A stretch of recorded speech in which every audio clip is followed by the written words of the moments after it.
Hey guys, this is your host Nitin Binhani and a very warm welcome to my startup podcast channel Desire Audio, where we share real stories with real learnings. Now, COVID-19 pandemic made it imperative for all business leaders as well as entrepreneurs to be able to effectively communicate with all key stakeholders and engage them with empathy. In fact, the leaders who excelled in both these traits were able to quickly scale up their businesses to the pre-COVID levels, but they also enjoyed low employee turnover, improved customer retention, and higher profitability. So in today's podcast, my guest speaker is Ms. Sheetal Kakkar Mehra, one of the India's leading executive presence coach for the CEOs, to share her valuable insights on how to communicate effectively and engage with empathy. Sheetal has trained over 75,000 professionals across Asia. She regularly conducts coaching workshops, and besides being an acclaimed public speaker, she is also the author of 2 best-selling books, Business Etiquette and her recent book, Executive Presents, The Poise Formula for Leadership. So, let's welcome today's special guest. Hi Sheetal, welcome to Desire Audio and thank you for talking to us. Hi Nitin, thank you so much for inviting me and looking forward to interacting and connecting with your audience. Let's start with why is communication so important, especially for the entrepreneurs? Communication is firstly a way of interaction between people. Everybody needs good communication skills, both written and verbal, both in their personal and professional life. Yeah. According to me, great communications is not a luxury. In fact, it's a must-have. Now, coming to entrepreneurs, they are constantly sharing ideas, thoughts. The life of an entrepreneur involves communicating, negotiating, networking all the time. So their ability to present their thoughts loudly, clearly, crisply, effectively is always a huge plus. In fact, great communication skills help you lead, influence, engage so much better with stakeholders. And honestly, you don't need research or data to back this statement. So I always tell young entrepreneurs that, you are a brand, make investments, and the return on ROI on communication skills is always going to be tremendous. And let's say if I lack in communication skills, are there any tests or signs that could indicate so?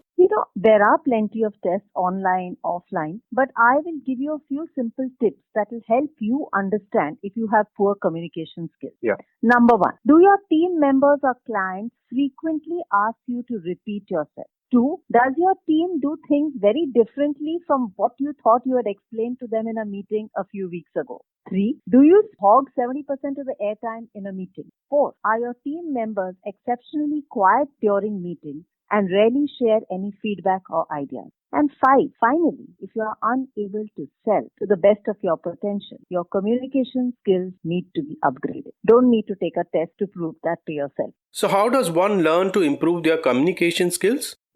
Firstly, I feel one critical skill which entrepreneurs can upgrade when it comes to communication is building transparency in their communication, because it builds credibility, also aligns the expectations. So being transparent and honest is a critical skill for young entrepreneurs and startups. Okay. Secondly, crispness and conciseness is very important. How can you get to the point? How can you help people understand what you are offering as a product or a service and what you want from them? All this very quickly. So that's also very important. And finally, be direct and ask for what you want, because the window of opportunity has shrunk. People don't have time. Yeah. Tell them what you want very quickly, neatly, crisply. In fact, the mastery over anything is if you can explain your business to a 12-year-old and he can very quickly understand it. So does it mean simplicity is a key thing here? Yes, I think it's very important. People use a lot of jargon. They hide behind phrases which are fancy. But honestly, if you can tell what you sell or what is it that you want from the meeting very clearly, crisply, concisely, that gets the message across. Because communication is about sending the message across to the other person and their ability to comprehend it very quickly. Great. And what does it mean to engage with empathy? Empathy today, Nitin, a lot of people are talking about it, media, articles, but it's always existed. It's a part of emotional intelligence. Simply put, it's your ability to understand how the other person is feeling. Okay. Long-term relationships are built on understanding each other and your needs, what we simply call as trust. Now, if we come to the pandemic, leaders who have shown empathy, whether in business leaders or political leaders, have emerged as big time winners. Yeah. Empathy towards their team members, vendors, even customers. It leads to higher employee retention, better productivity. After all, if you think about it from an employee's perspective, people want to work for leaders who understand them better. If you look at leadership also, in the political scenario today, during the pandemic, leaders who are over communicating, it's better to do that because there's so much fake news and rumor that it doesn't leave much to chance. So don't leave it to chance. Instead, show the empathy. If you look at leadership on a larger spectrum, Nitin, listening without passing judgment has always been a leadership trait and much talked about in the last decade. People talk about diversity, they talk about inclusion.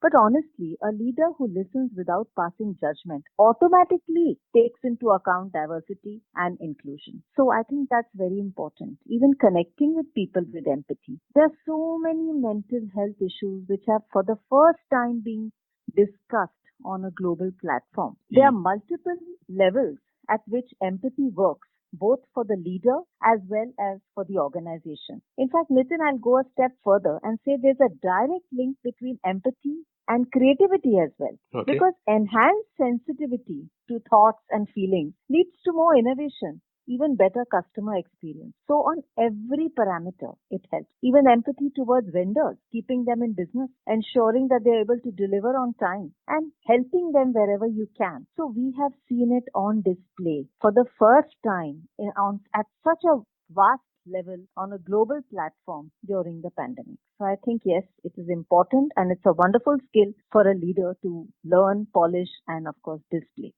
Now, post COVID-19 pandemic, things have been really difficult for all, whether it is professionally or personally. And thus, how do we empathetically engage with all key stakeholders like our customers, suppliers, employees, etc.? First of all, I think it's very important to listen. It's critical that a leader actually listens to the problems faced by each of these stakeholders. And each of their problems are unique. But first of all, listening and diagnosing and empathetically understanding is very important for a leader. Secondly, it's very important for a leader to show that he is also human. Showing vulnerability is important. If you remember earlier this week, the Saturday Night Live had got Elon Musk and he spoke about his Asperger's syndrome. And that was beautiful because it helped so many people who are on the autism spectrum come out or feel good about themselves, or at least he brought it to the front. Possibly one of the first leaders to show his vulnerability on that spectrum. Also, understanding is important, If you look at it, how to pivot the business. So many businesses were offline, brick and mortar, face to face, and have moved online. So showing flexibility, understanding the challenges faced by employees, vendors, clients when you pivot a business also involves empathy. Finally, I would say a leader has to lead by example. A leader who himself or herself takes time off sends a very powerful message that, working from home is not a 24/7 treadmill where you cannot get off. Take leave, work-life balance, help each other during an emergency, spend time with your family, all that, and the ability to show that you are the person behind the title. Let's be honest, Nitin, this is the first time that we've seen so many family members, pets, and people's real lives. Earlier, it was just a business card and a title. So I think multiple ways that leaders can show empathy and create win-win and help understand and appreciate and spread the message that we are not in this alone. The entire planet has gone through this journey. And yes, COVID has impacted so many lives, so much of loss. And I think leaders definitely can lead the way and influence and motivate people. Finally, can you tell us about your recent book, Executive Presence, and how do we get it? The book was actually 3 years of research. Okay. I wanted to understand what is executive presence and definitely what is executive presence in the Indian workplace. Because all the books who spoke about this topic or covered it actually was research done in the Western world. So there was no original understanding or research done based on the Indian workplace. So I researched for 3 years. I spoke to about 122 industrialists, leaders, entrepreneurs, private equity partners, venture capitalists, angel investors, everybody and anybody to understand what is executive presence and how do they define it. Yeah. Finally, I came up with the POISE formula for leadership. So it is a combination of your physical presence, your online presence, your influencer skills, your stage presence or public speaking, and your engagement, your ability to network internally and externally. So it's a POISE formula for executive presence. The book has done well. It has been declared a bestseller by Amazon based on pre-sales orders. Yeah. And I was lucky HarperCollins picked up the research and published it as a book. And yes, it definitely talks about, since it was published last year, July, and the pandemic was there. So it definitely even talks about leading, managing, and influencing remote teams in the virtual business world that we are operating in. So yes, it's a very comprehensive formula for executive presence. So with this, we have reached at the end of this podcast. Sheetal, it was a pleasure to have you on Jazair Audio and thank you for sharing great insights with us. Thank you, Nitin. Thank you for inviting me, and I wish your audience stay safe, stay healthy, and wishing you all the best. Lastly, I want to thank all the listeners who took their valuable time to listen to this podcast. Keep rocking, be safe, and don't forget to share.